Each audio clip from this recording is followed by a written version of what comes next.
I am now joined by one of the biggest supporters of Donald Trump, one of the most successful stories of Indian Americans, a man who has done very well in both hotel and real estate and a whole host of other businesses as well. Danny Gaekwad, thank you so much for speaking to NDTV.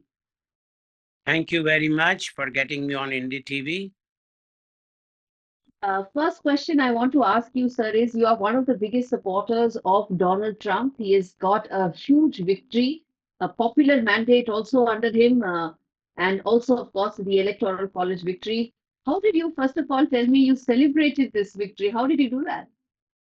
So I feel like I was in a college election because this is the third time in my life I'm supporting same person, which is very unique for myself. Every time you get two chances to support presidential, you know.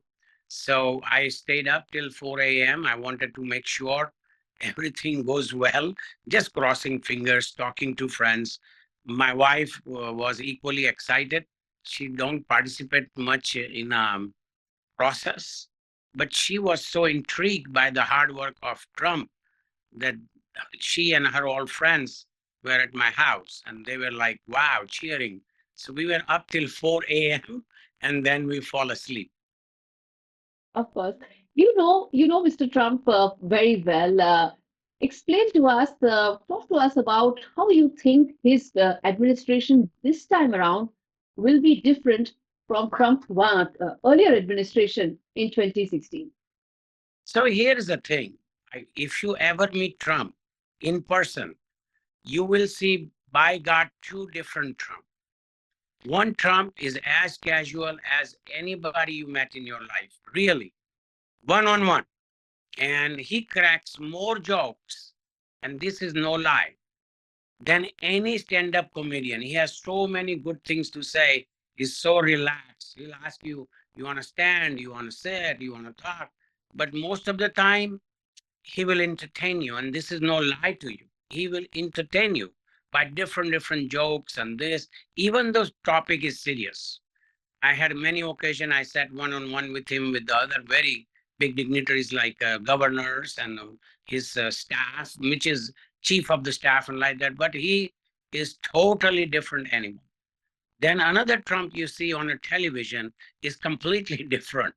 So once you know him, you start gravitated to him because he's a very simple, common guy. He can take anybody's suggestion and put it in a motion. He's not very Okay. administrative type and a red tape. Talk to my secretary. He not. He controls. Tell me, what do you want? How do you want? What can I do? What's better for America? Okay. So clearly, his approach towards problem solving, as you say, has found a lot of connect with the Americans, which is why he's had such a landslide victory. In his second administration, what do you think would be the key areas that he will focus on, or areas that you think India needs to be very clear on that these are the top two or three areas where Donald Trump is likely to focus on and how it could impact India? His big focus is in immigration, which will benefit Indian immigration because we don't do illegal immigration. We don't do border crossing and all that. Second thing in his mind, I have personally talked to him previously, not now, many months ago. He's very clear to have a merit-based immigration. Means if there is a person who is valuable to America, he has studied hard, he is a highly educated, he should be given visa chance rather than anybody coming illegal. He is deadly against illegal immigration. You saw he spent all of his time in a first administration to build the wall, if you recall. And they won't give him just $5 billion. And they now spend more than $1 trillion to settle this new wave of immigrants. Immigrants are always welcome, but legally, not illegally. That is his stand. So India will benefit because India does legal immigration. We have highly educated kids in the IT, which I also own the IT company, so I can tell you that. There is a highly educated doctors, engineers and all that. So it will nothing but benefit India on his immigration policy. Nobody else will benefit more than us. He don't believe in a quotas and all that. He believes if you're better for America, you are better for this, please welcome. but come legally. So that's number one. Number two, remember, Donald Trump is not elected for India. He is elected to fix America, which we are really in a trouble for a very long time.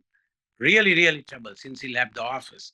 So his policy will be driven how to make a betterment for America.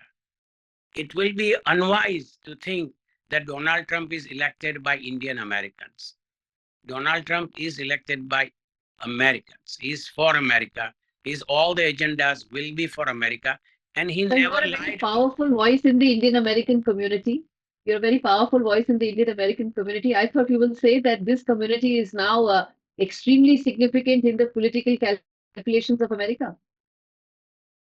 So here is your few issues with the Indian American. We only worry about the president and all that, but we have to worry about the Congress. We have to worry about the Senate, how they form the rules, what kind of you know policies they're gonna come out. President do not create any policies. The Congress does it, Senate approves it, and president endorse it. Usually they work with the president hand in hand.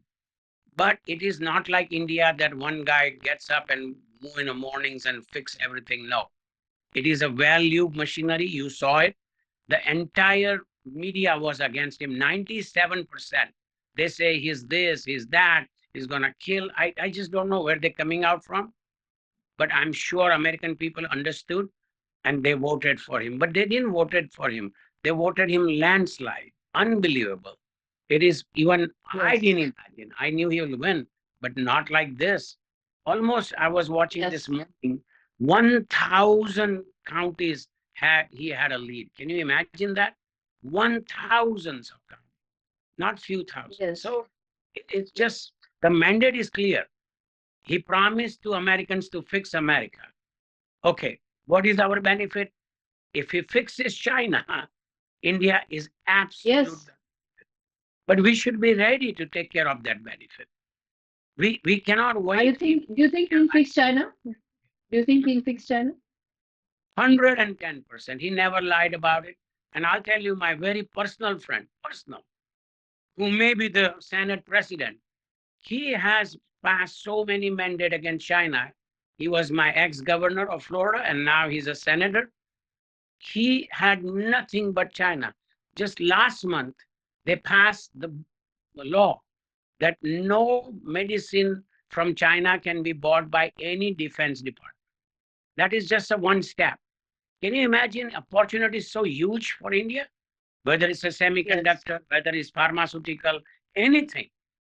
If we can compete in the world, this is the next 4 years, we must compete. Hmm. Indeed.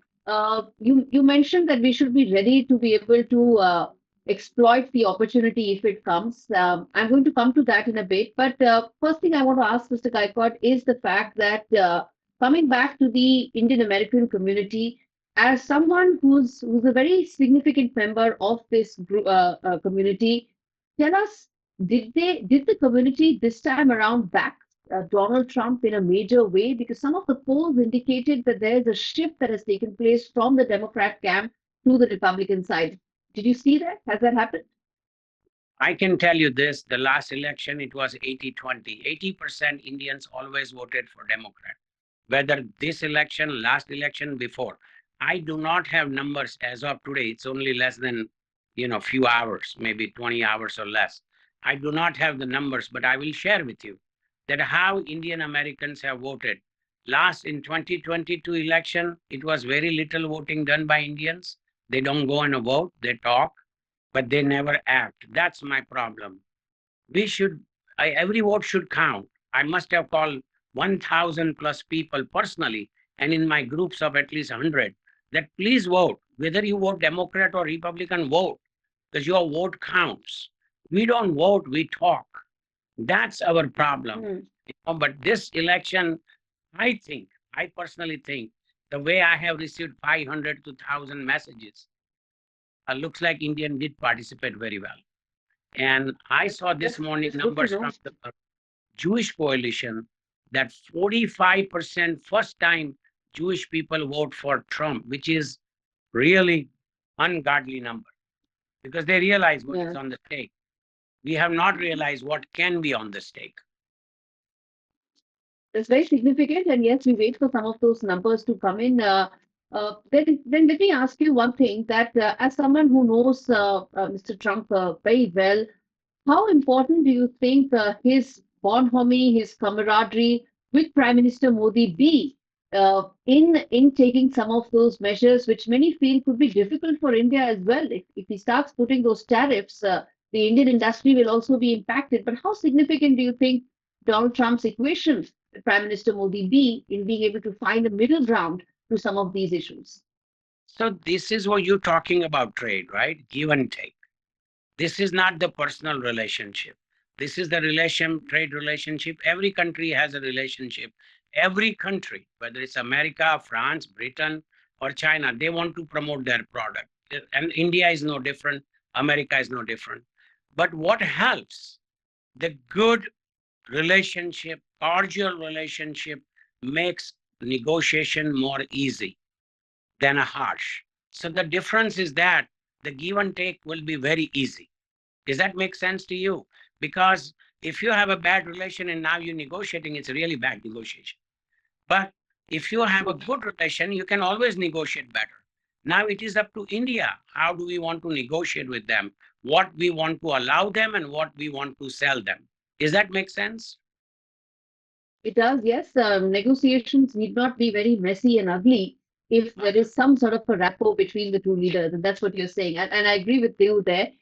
Two questions I want to ask you, Mr. Gaekwad, as we wrap this up. One is around coming back to the Indian American community because a lot has been spoken about in this election, particularly with Mr. Trump's tweet, his message, where he, reached out to the community on Diwali. He also raised the issue of Bangladeshi Hindus, something that many felt was absolutely unthinkable for an American leader to do. What was the response of the community to that message and the larger messaging that was coming from the Trump campaign? So when first time he ran in 2016, I have a video recording to prove you. He says, I'm a friend of Indian. I'm a friend of Hindu. I'm in a politics for 34, 35 years. I have never heard even a local congressman or a president ever use the word Hindu. 2016 was my first time President Trump says, I love Hindus, I love India on a national television, not Indian television. So that speaks his promise to our country. 4 years he was in the office. He did nothing to hurt us, everything to help us, whether we have dispute with the China, whether we have terrorism problem, whether we have visa problem. If you remember, he gave us a plenty visas. He gave us processing fast because he understands the family values. Because we are all foreigner here in a sense, and our families are there. He understands it. Another best thing, he has a lot of investment in India. He understands India. See the difference between somebody who never been in India, don't understand India, never worked with the Indian. He has a lot of Indian in his administration. So, so this is very, very important that he understand India. Now it is up to us, the leadership in New Delhi and Washington, D.C. ambassadors. They need to take the opportunity, not Trump. Remember, there are 200 countries want to do the same what we want to do. So we need to be in the front of the line, not in the back of the line. So this will Very help important. like tremendously. Very important what you said that we need to also be proactive in our reaching out. Final question to you, sir. Do you expect more Indian Americans in his administration? And if so, where do you see them? In what kind of roles and positions in Trump 2.0? We have very bright young Indians under 40, 45. They were in his administration. They will be in his administration, including my own Ocala Congressman, Mike Waltz. I just heard this morning twice on a national TV that he may be considered for the Secretary of State. Believe me or not, his name is Mike Waltz, Congressman. He was a lieutenant colonel in the army. He fought in India against Pakistan. His best friend, actually his sergeant, was killed in front of him by ISIS. And he wears the bracelet in his hand for his name. He came to my house to eat. He showed me that bracelet because my son is also training in the Special Forces of America. So he showed him, he said, I love India. this Pakistanis did this to me, my friend, they kill in front of, because they were very close to catch Osama. And when they came very close, they told them, go back. So he understand a ground reality where very few Indian could even go there. See, he was there to take a bullet for the country. He was ready to fight for the terrorism. So if he becomes the Secretary of State or even, Defense Secretary, this is a God's wish has come true for India. Uh, I still remember he came on August 15th from Ocala, my two congressperson, Kat Kermack and Mike Waltz. They're both from Ocala, my city, came to India on 15th August for the flag flying, that 15th August with the Narendra Modi a couple of years back when he came to America. Yes. Imagine out of 435, only two of them show up from my city. So influence is within us. We can influence our congressman. We can influence our senator. This time my luck is so good. Very good friend. I'm a supporter of him day and night. Last month I had at least 3 times, different time dinners with him and a lunch with him. Rick Scott, who may be the Senate Majority Leader. We are the ambassador of India. We don't expect ambassador of India to do anything because they can't do nothing for my senator or congressman. We do it. Yes. Yes. Very, very important messages that you have given. It's a very important. Ask me one more question. In fact, reflect on. What is it that you would like to say, Mr. Gaekwad, in the end? Yes, yes. What is it that you would like to say, sir? Ask me why India keeps sending ambassadors who are ready to retire, and the day they land in USA, they're calling New Delhi to find the next job. Why? Mr. Gaekwad, let's have that discussion offline. But thank you so much for taking out the time and speaking to NDTV. And you've been as candid as enough. As always, you've been as candid. No problem. Thank you very much. Thank you so much, sir. Having me on TV. I'm looking forward, and thank you again.